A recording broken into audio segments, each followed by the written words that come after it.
I came to New York and I went to NYU and kind of did a bunch of open call. Like I went to an open call for AIDA, like right off the bat. Like I was just going to anything just so I could really get my feet wet.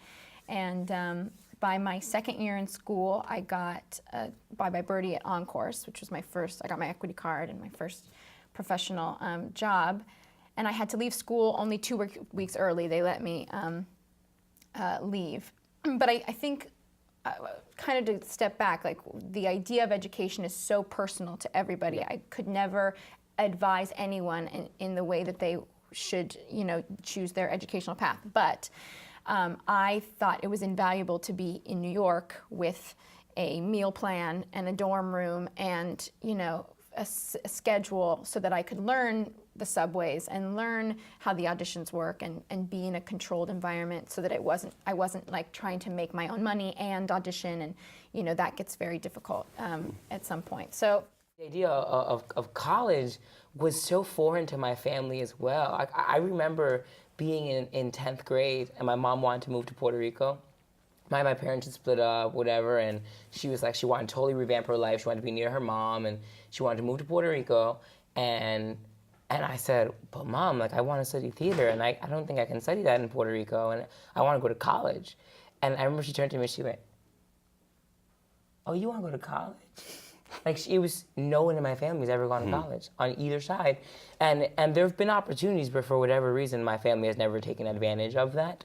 And so she was really, really floored by that idea. And it became this ego-based thing for me where I was like, I have to be the first one in the family. I have to make this happen. And I'm going to end the vicious cycle. And so for years, I was like, I wanted to do this so badly, but I was like, I have to go back. I have to go back to school. And it wouldn't work out. And when I finally realized, okay, I'm not going to college to study theater. Because in retrospect now, I think it would actually be really cool for me to just go and take classes for my mind. Because the biggest issue is people think that you have to go to college for a career. And I think there is personal interest. That has nothing to do with the economy, and has nothing to do with your career, that college is there for as well. You're out in the world and you can learn by trial by fire, but it just helped me to be able to really kind of see what it was that I was pursuing from these people's point of view. What is this craft that I'm, attempting? And I've seen it go both ways. I had friends that had it just beaten out of them and kind of killed their spirit, and it can definitely happen. You got to take things that teachers say with a grain of salt and keep some sort of self-worth, a dignity about you.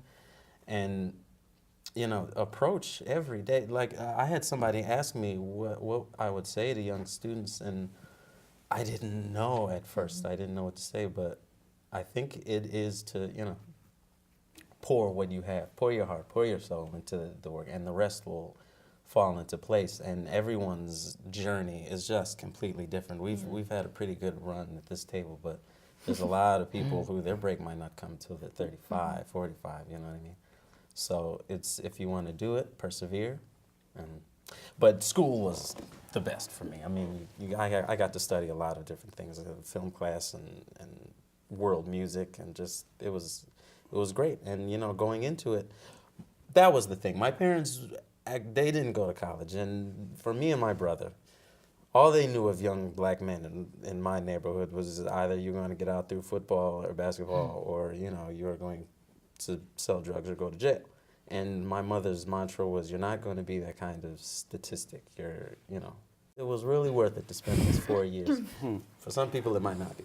I mean, I don't regret anything like thus far. I feel like if school seems right at some point, I'll go to school. I don't think it would even be for acting. I think that for me, it's something I'm learning by doing. And I started this show it was bad. I was like a bad actor. This show being next to normal. Yeah, it was just not good. It wasn't good. And then now I'm just sort of like, oh my God, I am an actor. So for me, it took doing it. And I think that was just the right path for me, because I'm just living my life with a really open eye. I'm just being hyper observant of the world around me, and it's just present. Yeah, I'm just being as present as possible.